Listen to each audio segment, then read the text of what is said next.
warm welcome to this event, and we are here for commemorating 40th anniversary, but is celebrating it in the form of a series of lectures. The first one we had in Geneva with the DG of WTO. This is the second one. To commence the proceedings, may I invite our distinguished guest, Shri Amitabh Kant, Sherpa of G20. And I invite Dr. Sachin Chaturvedi, DG of RIS, and Shri Pradeep Mehta, Secretary General of CUTS International and Chairman of CIRs. Thank you. Thank you very much, Navneet. And with that, let me warmly welcome all of you. And particularly what I see is in the audience, a very large number of distinguished civil servants as well as old friends who I value very highly. In my 40 years of career, I've interacted with a very large number of you. And today I have the pleasure of having two of very friendly, affectionate civil servants par excellence, I would say. Amitabh Kant and Harsh Shingla. Unfortunately, Harsh could not come, but we probably hear him through a tape message. Therefore, it is a very solemn occasion for us, the way that we are celebrating our 40th anniversary. As Navneet said, this is the second of the series of the events that we are organizing around the world. The first one was held in Geneva on April 6 with the Director General of the WTO, Ngozi Okonjo-Iweala, and that again was an excellent occasion. We had a interactive chat. It was a fast kind of thing, which is what Amitabh has asked me to do instead of turning it into a lecture series, and I'll be happy to do that. But before that, let me give you a bit of a background about cuts.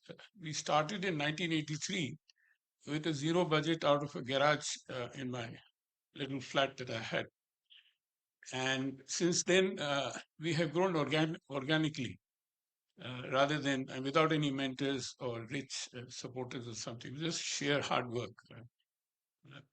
I hope it is not immodest to say that on myself, but then what has happened, and there are a large number of comments which you received from people from the first lecture itself, that this is a model which other NGOs should replicate. So we are both a think tank and an action tank. We are not just a think tank.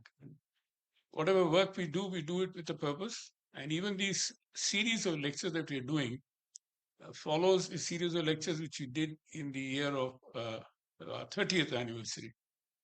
And the same was published as a book, which is available on our website. And what we are doing is we are religiously following all the advices given in these lectures by eminent people like Amitabh and Harsh. And let me also acknowledge my friend Sachin Chaturvedi, who has been with us since long on many of our events. Now, the purpose of this is that how we can chalk out a future strategy for the next 10 years at least. And how will it shape out, particularly from the issues, fortunately and fortuitously. I would say this G20 event, which is happening now, has come in as a kind of a shake-up event, particularly among the policy circles. There's a huge amount of churning which is going around, not only in the policy circles, but including in the official circles. What we are looking at is also something is to take it beyond India, India, Brazil, South Africa. We're looking at it as a part of the global South's agenda, which was so clearly elucidated by Honorable Prime Minister Narendra Modi when he did the event on Global South. Uh, how do we as civil society add substance to it, add weight to it, and so on? Because there is an important role of civil society in this world, which has been recognized, and this is what we've been doing since the year 1983. We got into international economic issues in 1991 when the Uruguay round of the WTO was at its peak. And therefore, some of our work in the area of trade policy is probably one of the most recognized in the world as a civil society organization. Another area of our work is on competition law and policy. We have been in the vanguard of promoting competition reforms in the developing world, including about 27 developing countries, which has been documented also. Now, we are also doing work at the grassroots with women and children. We're running 50 farmer producer organizations now, another initiative of Honorable uh, Prime Minister, which I think will show some good results as time flows by. There are a lot of good things happening in the country, and we hope to advance them to the best extent possible. Uh, and therefore, we're using this particular opportunity to get some more ideas, particularly from a dynamo like Amitabh Kant, who I have nicknamed as Amitabh Adrenaline Kant. With that, over to you, Amitabh. Can you make a few opening remarks and then we'll pose you some questions? By the way, let me tell you, there's a larger audience on YouTube than what we see here. We of course have, fortunately, a very quality audience today, and not numbers but quality, yes, and larger audience out there in YouTube. When we did the event with Ngozi, we had about 150 people in the room and over 500 people on YouTube. And I think we have over 200 people on YouTube today. So over to you, Amitabh. So Pradeep, Sachin, many distinguished people who are sitting here, very, very distinguished people, Mr. Damu Ravi, Mr. Nambiar, Mr. and Mrs. Ghosh, Mr. Katwa, Mr. Harshvardhan Singh, many, many people I know, very Arun Goel, who are part of this audience. So first of all, I'd like to compliment Pat and Pradeep, you for your tremendous energy, enthusiasm, vitality, energy, everything. I mean, you keep going against all odds. So you bring a lot of life and energy. And I think you inspire many of us all the time. So uh, you are like a bootstrapped startup who's grown and expanded without much help from many other sources. And so my compliments to you, and you've done path-breaking work, particularly in the field of trade. Uh, Cuts is very critical and significant at a point of time when there is so much of protectionism, which will impact both growth and uh, our ability to lift below poverty line. And actually, people do not realize this, but trade has lifted vast segments of population above the poverty line. But every time you have a pandemic, historically, if you look at it, next 5 years, you have protectionism, and that's what we are seeing in play today. And a great example of that is what the United States of America has done through the Inflation Reduction Act and CHIPS Act, which are very classic case of great protectionist acts, actually. And this will lead to slowing down of global growth. And I, if once uh, in India's own case, if you look at it, every time we've grown only when exports have grown. So if exports don't grow, it'll be very difficult for countries to grow, and that'll have a huge impact. As it is, the cost of living crisis across the world, and the crisis of the pandemic has put 200 million people below the poverty line, and over 100 million people have lost their jobs in the world. And you have a scenario where 75 countries are facing a global debt crisis. One third of the world is in recession, and Germany, just 2 days back, has gone into recession. So I foresee recession in large parts of Europe, and this will hamper this will have huge impact, and therefore the challenge before, to my mind, at this point of time is nothing else but very inclusive, resilient, sustainable growth. And only when you have growth, you'll be able to lift people above poverty line. And it's also important to realize that we are at the midway point of the Sustainable Development Goals, which were to be implemented by 2030. Only 13% of the outcomes have been achieved, and actually, instead of progressing because of the pandemic, we have regressed very poorly.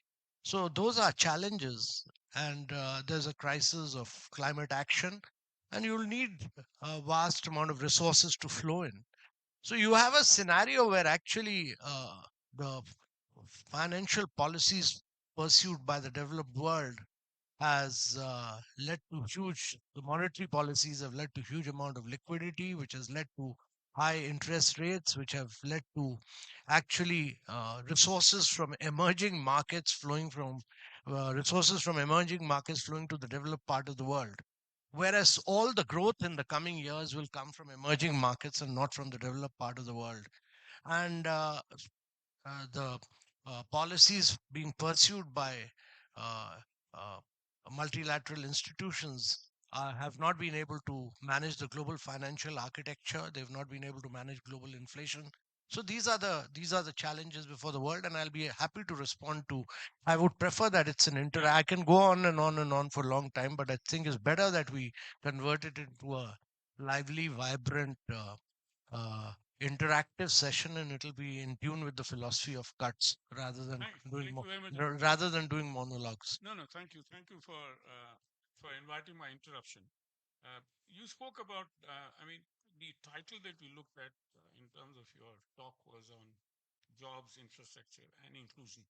Inclusion is a big challenge today in a world which is becoming more and more exclusive.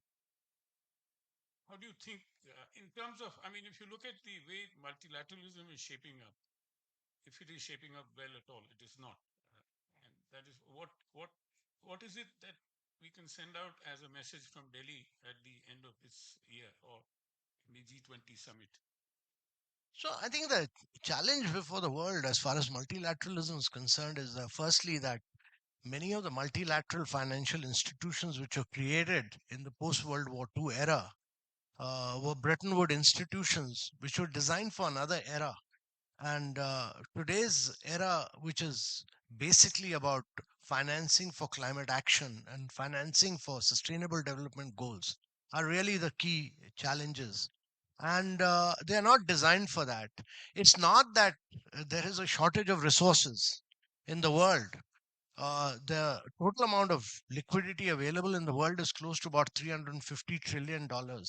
About $150 trillion are available with institutional funds, pension funds, etc., which want to finance and support infrastructure creation, want to support climate action, want to support SDGs. The challenge is that uh, you have different risks in different parts of the world, and therefore you are able to get lending at in developed part of the world at 2%. You get financing in uh, countries like India, emerging markets like India, at about 8%. In Africa, you get it at about 16%. Sub-Saharan countries, you get it about 22%. So the risks are different, and I think the challenge really is to de-risk many of these regions of the world and de-risk them looking at a global perspective. And secondly, do a lot of very good, sophisticated, de-risked project development, which is not happening. Now, project development means about almost 8 to 10% of the project fund going in for de-risking projects. That is not happening. So, uh, the second challenge is that private sector funds are available. They are available in large amounts and large quantities.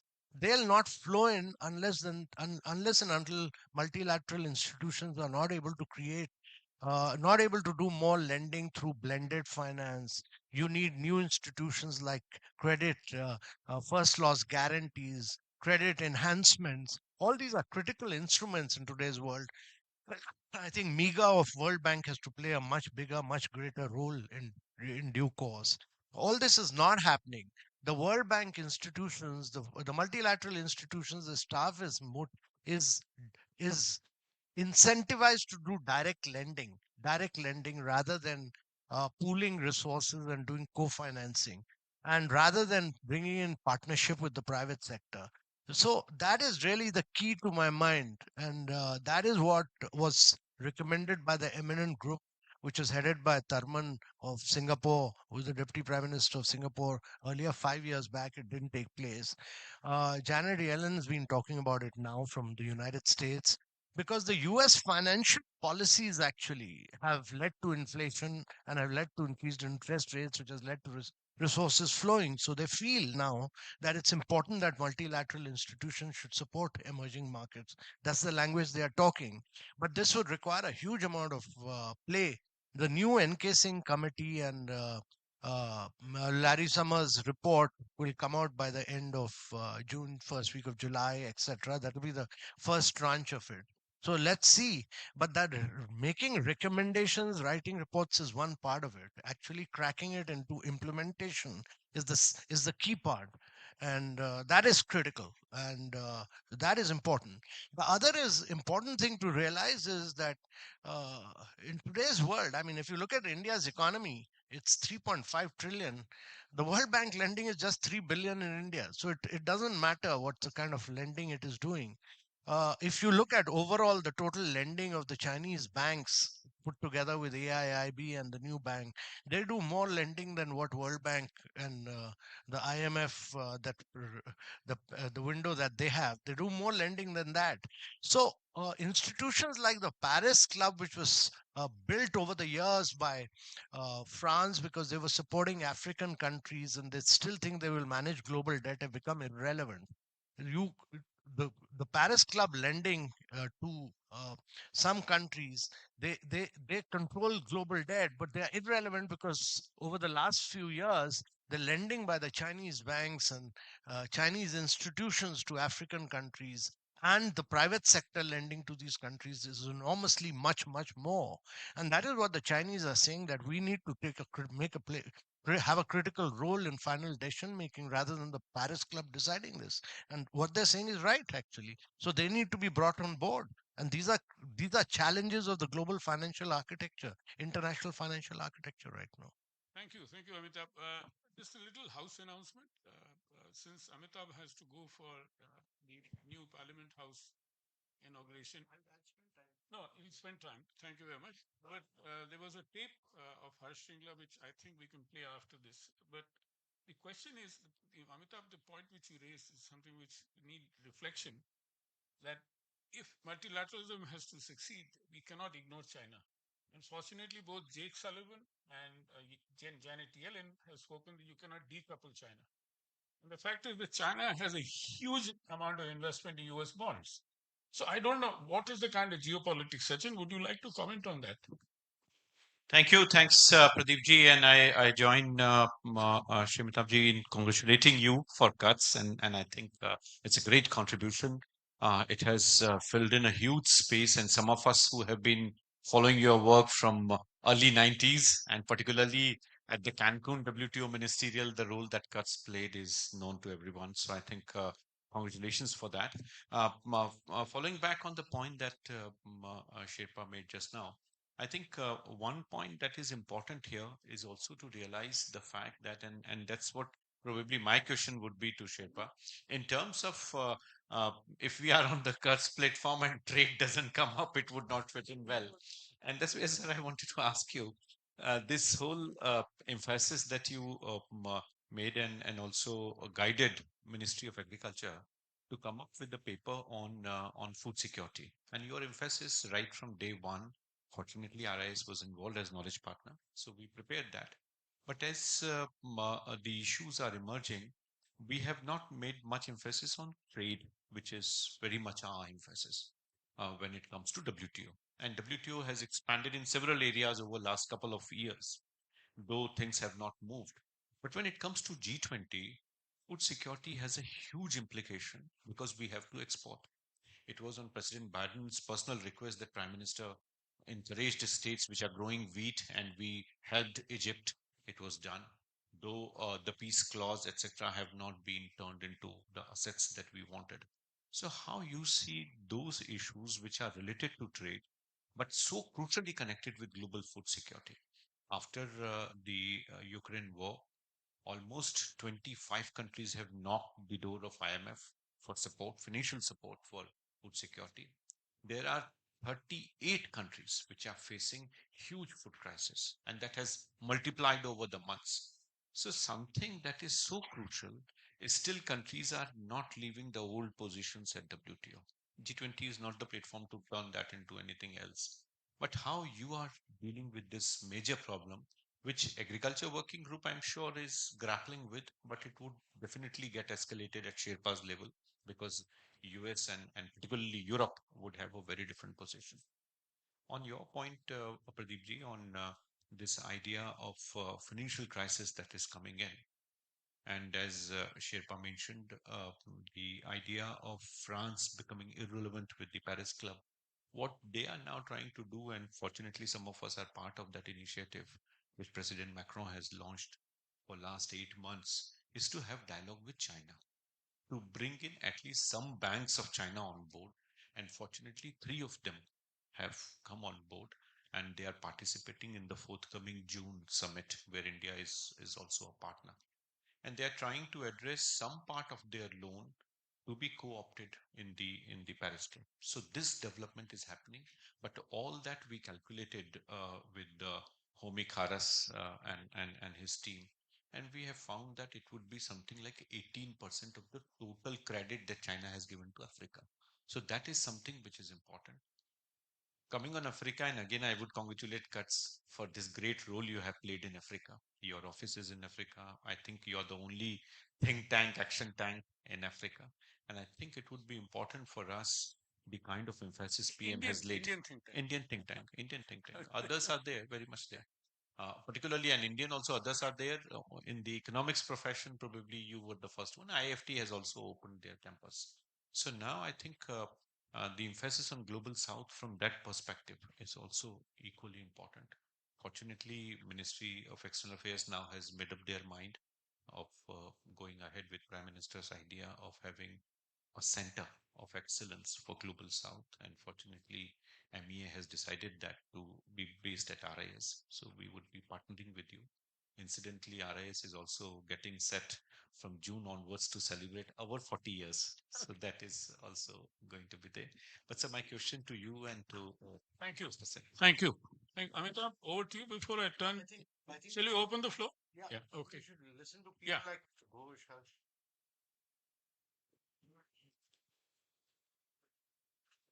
Please do introduce yourself for the sake of record, Sir, because we are Namaskar. on YouTube also. Sir, Namaskar. I am Professor N.K. Goyal, Chairman of Telecom Equipment Manufacturing Association. I have a vested question. Is there any impact of G20 on our stakes of Digital India telecom technology products? Thank you. Few questions. Okay. Yeah, the teacher. Vijay Mathur, long retired chairman of the Airports Authority in Maruti.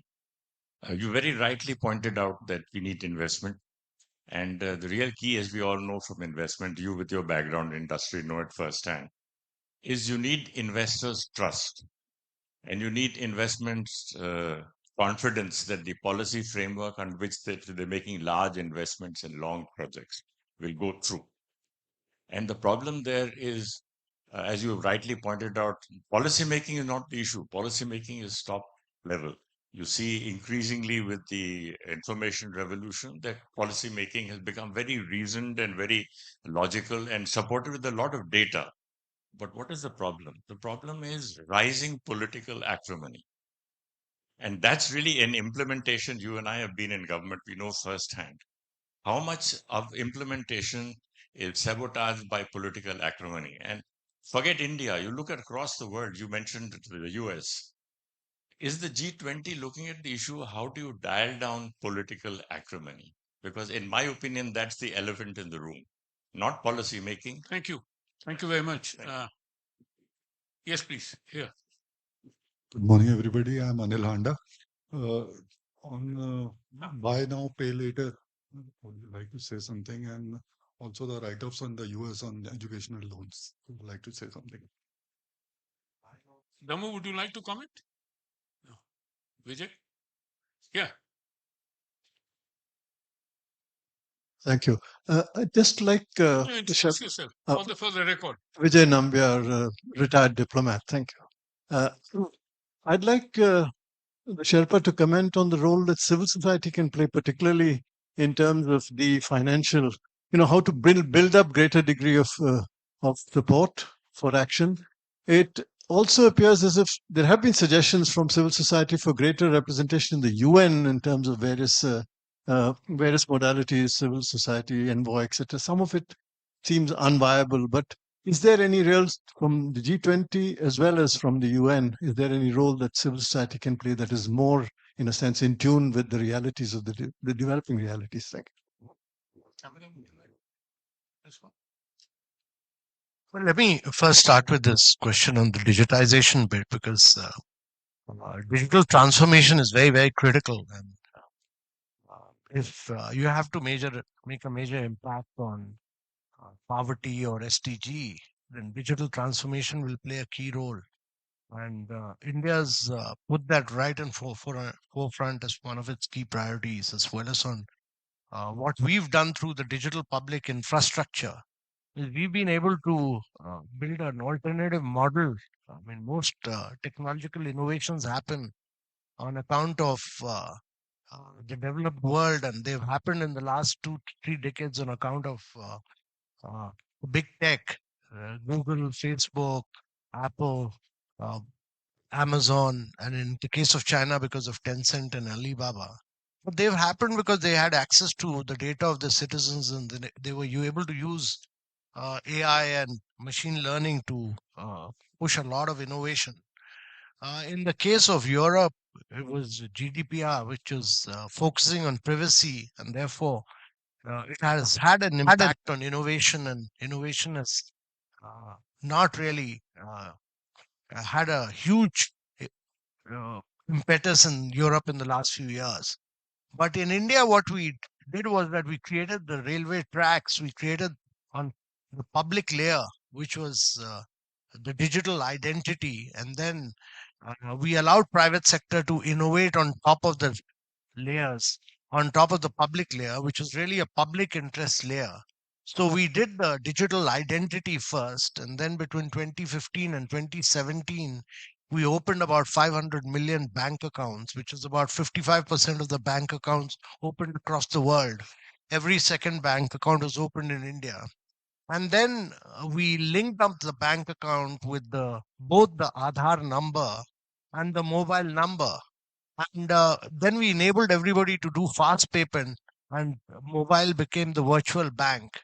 So what has actually happened in India is that during that period, the cost of acquisition of a customer in India radically fell, which was about $30 per customer, had come down to $1 per customer, and that's exactly why a new company like Geo could acquire about 250 million customers in about 100 days. The cost of acquisition of a customer because of paperwork, etc., in the United States of America and Europe is over about $100. In India, is as low as $1.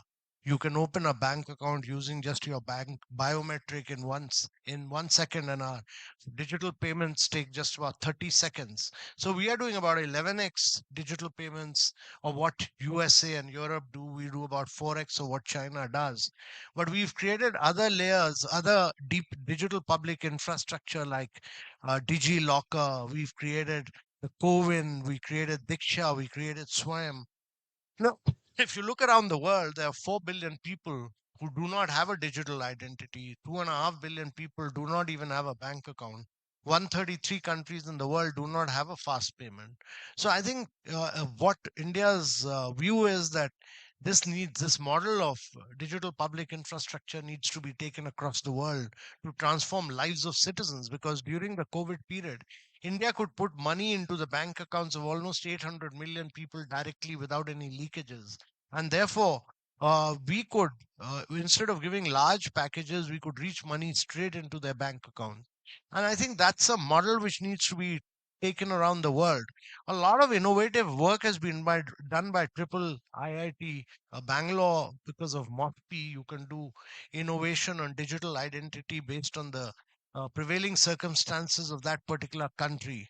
We now need to unleash our private sector to take it out. And the challenge really is to get the world to accept DPI as a model now across the world, because this is the only model which will actually work to transform lives of citizens on population scale at low cost. Uh, in G20, we'll do our best, because the challenge there is that you have the challenge of the big tech in USA. G20 is a consensus driven body. But we'll do our best to push this model across the world, and that's the digital transformation model from India emerging. On civil society organization, let me tell you that I'm a great believer that civil society organizations have to play a very key and critical role. G20 envisages that through its vast number of engagement groups. So you have Business 20, you have Civil 20, you have Think 20, and some of them have done outstanding work in India. All of them have done outstanding work in India. Mr. Nambiar is associated with the Civil 20, which is doing very good work. The Think 20 has done outstanding work with which Sachin has been associated. You have Business 20, with which Mr. Chandrasekhar of Tata Sons is associated, which has done path-breaking work in India. So India's engagement groups have been very good, outstanding. And the second notable feature of India's G20 presidency has been that instead of restricting G20 to one city or two cities, we've taken it out and we've done it in 60 cities. And that has enabled the states to participate in a big way. We've made it more people centric. States have done a very good job. The cultural components has been very high because of the states putting forth its cultural brands and a lot of local cuisine, a lot of local art forms, and we've spread it all over India. That's been the differentiating factor of India's GDP, India's G20. Thank you. Thank you very much, Amit. Damu, would you like? Are you? Do you want to ask a question? No, A comment? no. Comment from you since you are First there. of I'm all, so grateful that you came. first of all, congratulations for Cuts, and it's a great honor for me to be also associated with today's event. And Mr. Kant is one of the leading the G20 from from the front. There is so much we are beginning to understand the narrative within G20. How do we articulate it from the developing countries' point of view? I think this has been missing for a long time in the G20 deliberations, and India has taken a lead, and Mr. Kant is doing extraordinary work on that front. I think world is beginning to understand that development from the developing countries' perspective is what needs to be in the forefront. I think women-led development, including the digitally enabled technologies that are low-cost solutions, which are making transformations in the way the nations would need to find their own solutions. I think that is very key thing here, and very interesting way India is taking the lead. And we are also beginning to see the same kind of thinking sinking into G7. They're just coming from the Hiroshima. I was there last week with Prime Minister, and I think India's thinking is also sinking in across the world. I just want to leave this thought here. Thank you Thank very you. much. I just one quick response. We have done a paper for G20 for T20 on bringing development into the WTO, which is a very crucial issue. Yeah. And Amitabh, let me also tell you one thing which we are very proud of. We are involved with T20, C20, and B20 also. Looking at our Africa work, they have invited us to join the Council for African Integration also, for example. So we're very proud for being very deeply immersed in this whole process, and we're enjoying it. Any other question? Yes, please. Please identify yourself. I am Arun Goyal. I'm presently member of the Central City Regulatory Commission. So I would just like to know about what is the thinking in G20 on the job front. I mean, today's topic is also there. So especially like in the India, the major growth had come from the services sector, that also from the IT sector. Now we see the recessions in the developed world and their investments into the IT are reducing at a very rapid rate. And we are seeing that there's a lot of downsizing by the Indian big four or five IT tech companies also. So in that scenario, I mean, how do we really look at jobs coming in India and what is the normal thinking at a global level about the jobs? Thank you. You?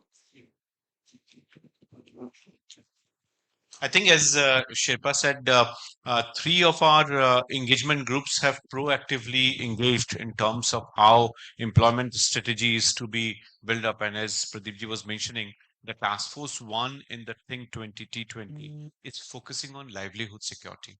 And this livelihood security is being addressed from three different perspectives. One is the growing informalization, a challenge within the OECD countries.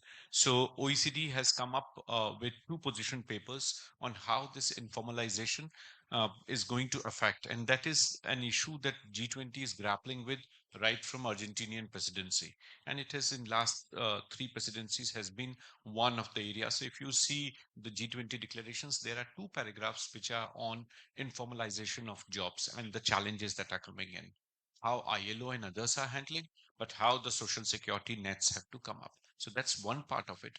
The second is more in terms of how the gig economy is coming up. What are the challenges they are posing? The T20 in India is addressing not only these two, but the third part also, which is to bring in youth and skilling. So that's one big deficit.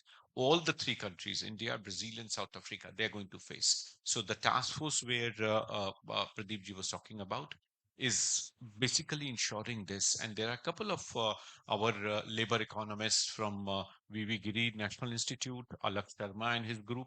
They all are associated with T20 to contribute. This is one part of the story. The two other task forces. One is the C20, which has come up with a major strategy in terms of what role local institutions can play in terms of job creation. We had one consultation in Teen Murti Bhavan with C20 where we discussed these issues. The third, which is much larger, is the role that CII has done. And CII has focused again on four dimensions of this major challenge of job creation. One that CII is focusing on as secretariat for B20 is to focus on what new jobs and what new skills. And that's where they are trying to bring in lots of the discussions which were there on gig economy, but also trying to see how manufacturing is to be pushed in and what kind of jobs are needed for that.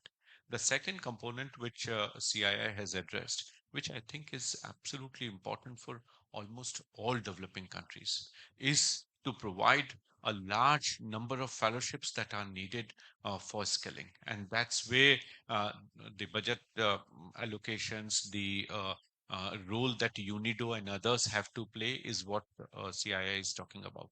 The third component, which is more about the value chains, how specific entities have to be encouraged in terms of becoming part of the global value chains. And this is where role for Africa, etc., is being discussed beyond G20. So that's a title of the paper that CIA has come up with. And beyond G20, they are trying to bring in Africa. They are trying to bring in some of the Southeast Asian countries, including ASEAN, for that. The fourth component that CII paper addresses, which is, I think, quite interesting, is to see the impact of new technologies, the AI and many others, as to what is their impact and how this should be enabled. So, in my view, the G20 presidency of India, along the engagement groups, is addressing these various dimensions that I just mentioned. Within the official track, there are discussions within the finance track far more substantive in terms of how the recession that Sherpa just alluded to is to be addressed, and that I think would be important in terms of a huge meltdown that we are seeing in the finance sector.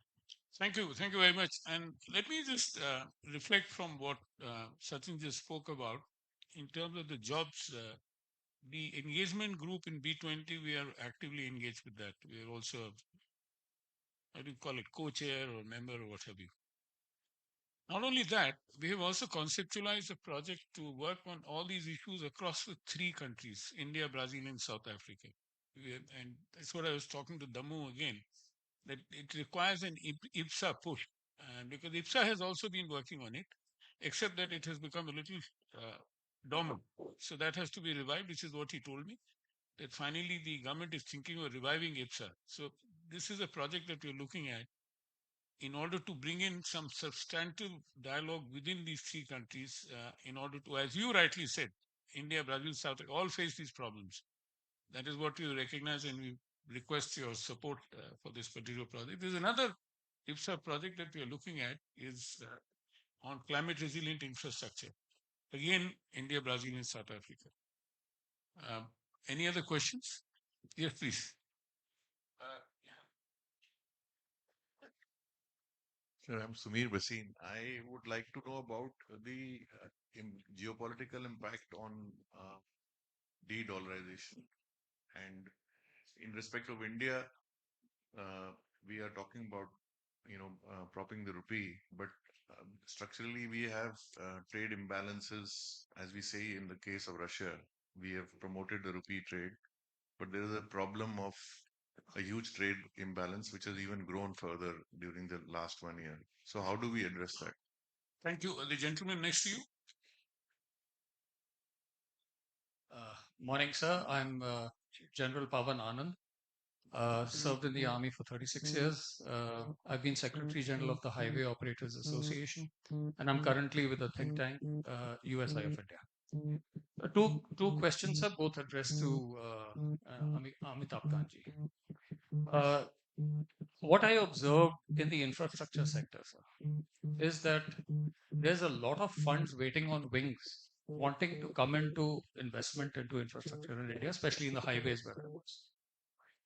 The implementation part that Mr. Mathur alluded to is where I found there was a little bit of work to be done, and would request you to give us an idea as to how, as funds come in, how are we going to translate into ease of doing business in this aspect, and kind of pave the way for a little faster movement in that, an easier movement in that. The second one, again related to what you spoke of, Pradeep ji.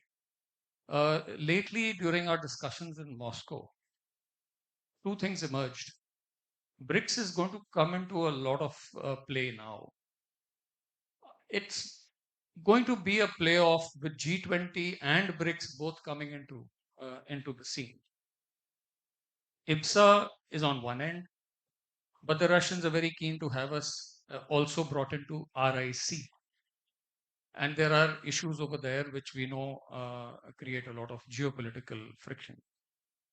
We've been at pains to make them understand that it's not that easy and that a lot of things need to be ironed out and they need to come into this as well. Would you be able to give us some thoughts as to how we can play off RIC in the BRICS along with IPSA? Thank you. The young man there. Go ahead. So I'm Sumit. I'm working as a senior resident fellow at the Center for Computational and Economics. So my question is in relation to digital public infrastructure, and I'm rather curious about initiatives like, say, M-Seva or let us say ONDC. I mean, what is the government policy on?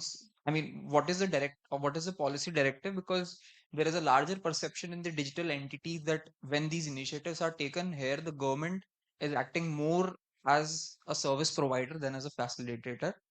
Second, when we talk about Europe, right? So when we say that there is less innovation, the least we get there is that when we talk about big tech entities, even though these entities are based out of US, these entities at least fully comply with the legal regime there, and this can be seen across when we talk about commitment and settlement. These entities are willing to sit on the table across with the regulator and settle the allegations against them, but that's not the case. So in India, where an entity goes up to the Supreme Court even for as short as an interim relief.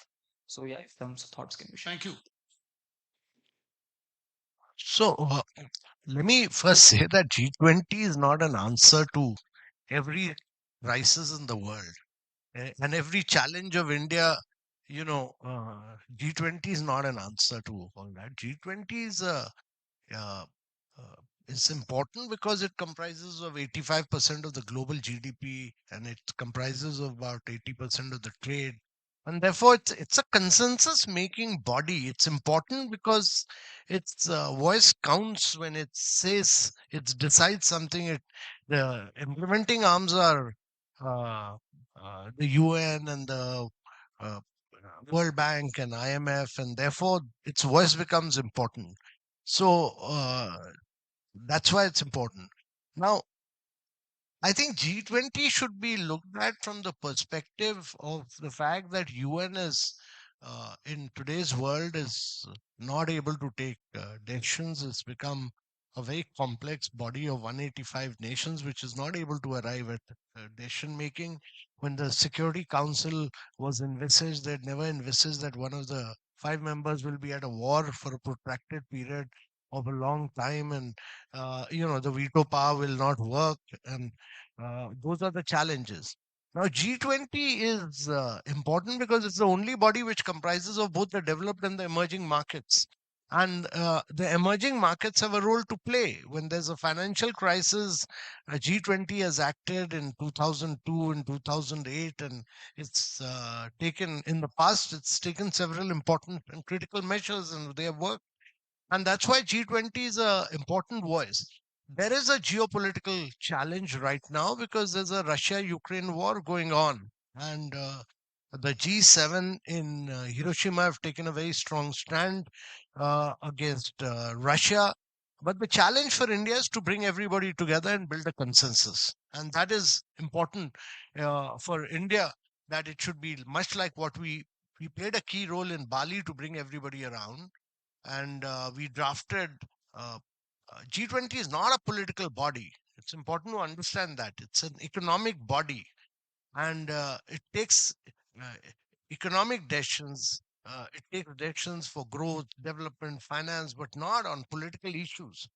But the G7 uh, response to that is that the war in Europe is having an impact on food, fuel, and fertilizer. And therefore, politics has come into play.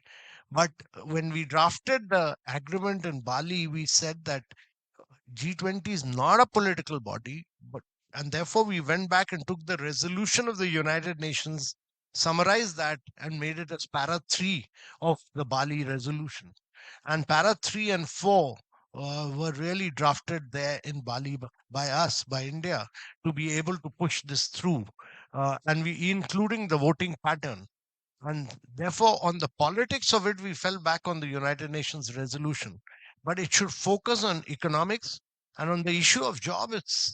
That's why I said that the most important issue is to push for resilient and sustainable growth over a long period of time. And to my mind, climate action is the biggest commercial opportunity which is coming, which is going to come in. If fossil fuel is going to be replaced by green hydrogen, that'll be the biggest commercial opportunity which India has to get into. And climatically, we are blessed to be able to do that. So those are new opportunities which will emerge in the world, new technological areas. Uh, the world is going to undergo a radical restructuring because of new global value chains emerging, because of this decoupling taking place, because of climate action. And I think it's India is well positioned to take good advantage of all this. Thank you very much. Since Amitabh wishes to leave, yeah, no, I know. So I would like to thank you very much for this excellent interactive session. And can I request you to bring the flower? Let me give you a little memento. Here, Harsh Shingla. Thank you very much. This is. Can we please play Harsh Shingla's tape? Shri Amitabh Kant, India's G20 Sherpa, Shri Pradeep Mehta, Secretary General, CUTS International, Professor Sachin Chaturvedi, Director General, RIS, distinguished guests and participants, friends, Namaskar and good morning. Let me at the very outset extend my heartiest felicitations to CUTS International on its 40th anniversary. CUTS International began its journey in 1983 as a Rural Development Communication Initiative. It has since expanded its activities to cover contemporary and emerging economic governance issues.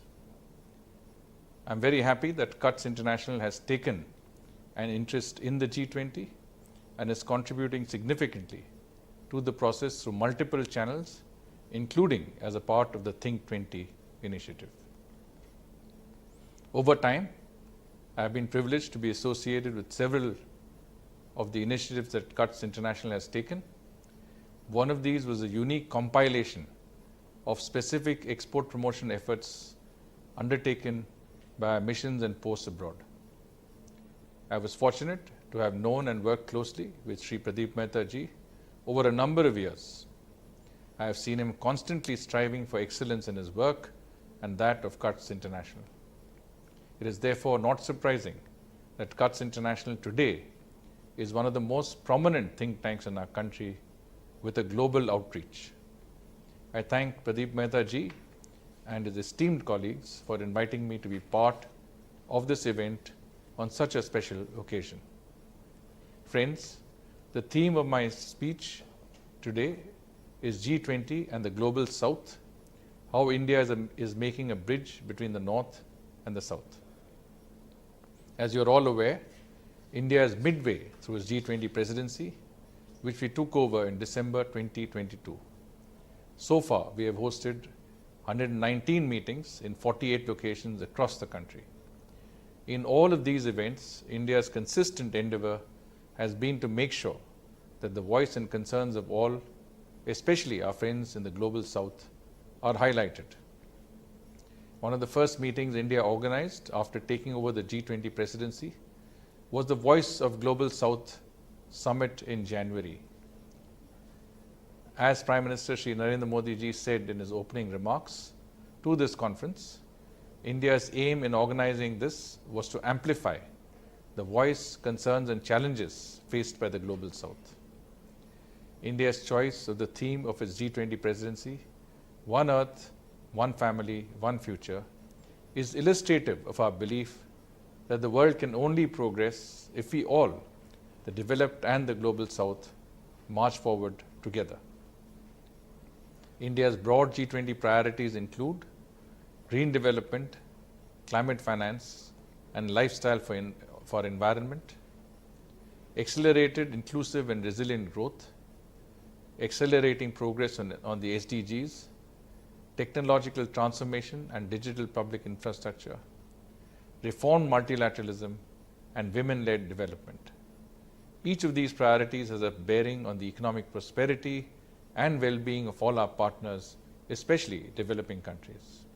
For example, the need for green development and climate finance is most acutely felt by developing countries that have to balance their economic development with the imperative of green growth. Funds to finance green growth and technology is needed to accelerate the process without adding to the climate crisis is often the challenge.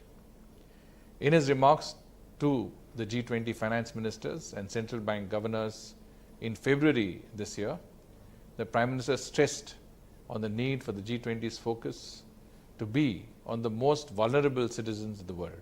He said, and I quote, "Only by creating an inclusive agenda will the global leadership win back the confidence of the world," unquote. The Prime Minister's call for an inclusive agenda for the G20 comes against the backdrop of multiple global challenges: a less than satisfactory recovery from the COVID-19 crisis, the overhang of the climate crisis, slowing progress on the UN Sustainable Development Goals, the debt crisis, particularly affecting countries of the Global South, and the geopolitical crisis with its attendant problems of food, fuel, and fertilizer shortages. Needless to say, much of the pain caused by these challenges is felt disproportionately by countries of the Global South.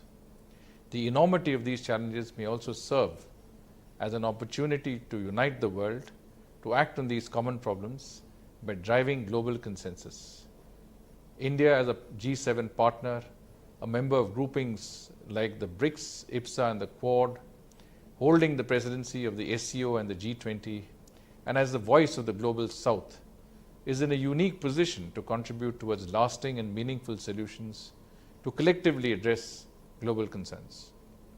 One of the key outcomes of the G20 finance ministers and central bank governors meet was the agreement on the language on debt resolution in the Global South. Among the beneficiaries of this G20 decision would be Chad, Zambia, Ethiopia, and Sri Lanka. At the G20 foreign ministers meeting in March, the reform of multilateral institutions to make them more responsive to the needs of the developing countries was a major area of discussion. Pointing out that the world order had undergone major changes since the Second World War, the outcome document issued after the G20 foreign ministers meet stated that the UN must be responsive to the entire membership. It underlined the need for a more inclusive and reinvigorated multilateralism and reform aimed at implementing the 2030 agenda. It also said that the G20 was supportive of further deepening cooperation between the G20 and regional partners, including Africa.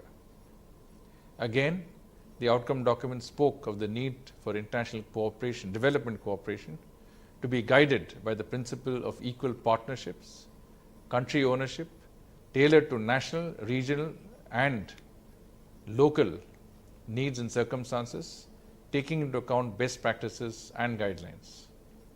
This is clearly keeping our partners in the global south in mind, often seem to be trapped in deceptive and unscrupulous pacts that endanger their economic independence. This also comes in the face of the increasing debt crisis that many countries, especially in the global south, are facing. The G20 foreign ministers' statement also underlined the importance of reliable, sustainable, resilient, and quality infrastructure investment and addressing the finance gap to implement the 2030 agenda. Friends, as a major emerging market economy, India has developed some homegrown measures to boost financial inclusion, propel women-led development, and drive development and inclusivity. India stands ready to share its developmental best practices with the world through the G20 platform, including India's digital public infrastructure model that has helped our country achieve multiple national goals. These include economic growth, improved innovation and competition, financial inclusion, productivity gains, financial stability, digital sovereignty, and access to services such as healthcare, credit, and education. What is of particular note is that investing in digital public infrastructure can bring significant savings and productivity gains for governments in the long term. This is why the costs decline with the development of additional digital public infrastructure. India's digital transformation model can aid global digitization efforts. Globally, 4 billion people do not have access to digital identity, 2 billion remain unbanked, and more than 130 countries do not have digital payment systems. India has achieved more than 5 decades worth of digitization progress in just a decade and can help countries with their best practices. Another important area in which India could bridge the gap between the North and South through the G20 is by placing a focus on women-led development, where India's own track record in inclusive development can act as a model for the world. India's G20 presidency is working collaboratively across tracks to ensure gender equity. Some of the focus areas include inclusive employment, gender digital gap, financial inclusion, skill development, and health and social protection. Similarly, India's stress on millet cultivation can serve as an example for developing countries stressed by droughts and water scarcity due to environmental pressures. Millets are nutritious and they require less water for irrigation, thus being the possible answer to the twin problems of food and water scarcity among countries of the global south. Friends, traditionally, India has had a special relationship with the countries of the global south. Over the decades, India has consistently shared its developmental experiences with fellow developing countries. Despite being a developing country ourselves, we have extended development assistance worth $25 billion in the past decade, which is a 35% increase over the previous years. One of the most recent examples of partnering the global south was during the COVID-19 pandemic, when we supplied medicines and vaccines to over 100 countries. These are credentials that have been appreciated across the world, and I think they stand us in good stead as we move forward in our endeavors. As our Prime Minister has said, India stands always ready and willing to help countries of the global south in their developmental journeys in any way we can. In India, we strongly believe in Vasudhaiva Kutumbakam, or one world, one family, one future. We believe in human-centric development, taking everyone on board as we travel collectively on the path to growth and prosperity. I thank you for your attention. Namaskar.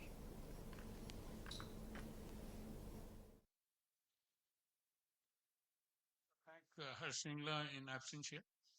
And with that, we come to a conclusion. May I request Sachin, if you have any last words? No, thank you. I once again congratulate you and your leadership at Cuts.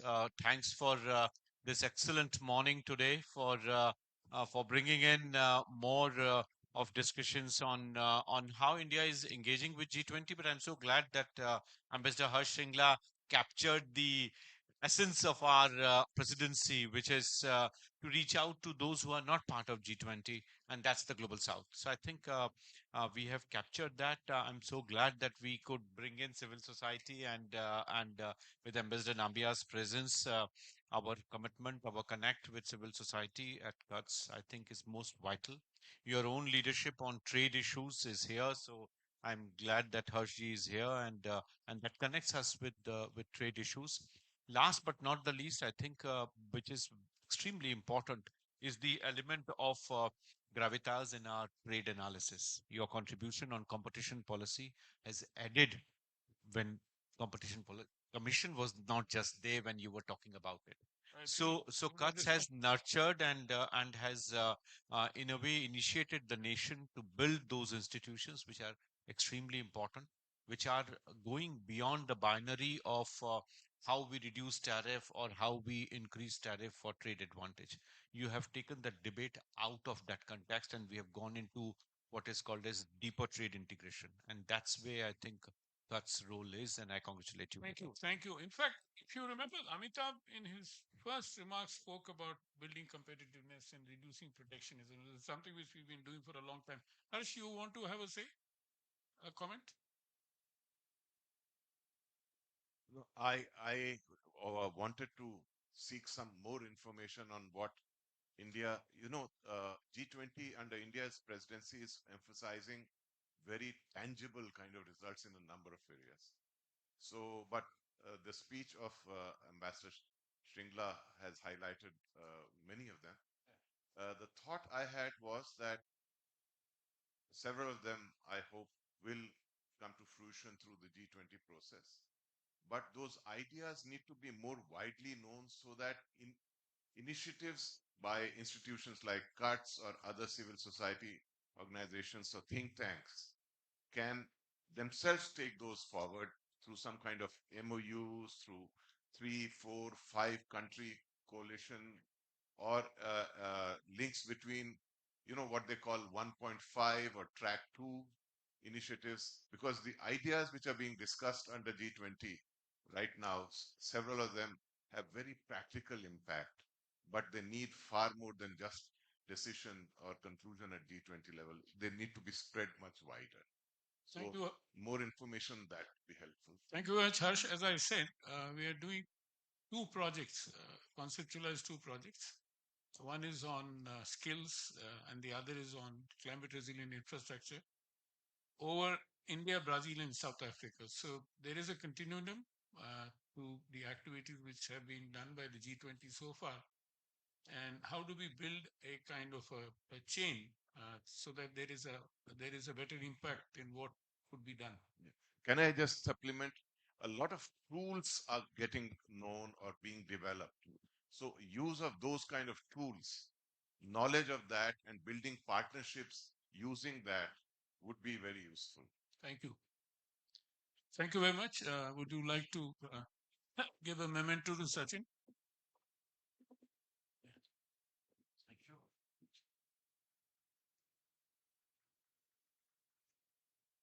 And Sachin, I look forward to working with you in the Center for Global South. Yeah. There are a lot, like DPI, for example. Digital public infrastructure is something which should be a primary agenda for this Center for Global South.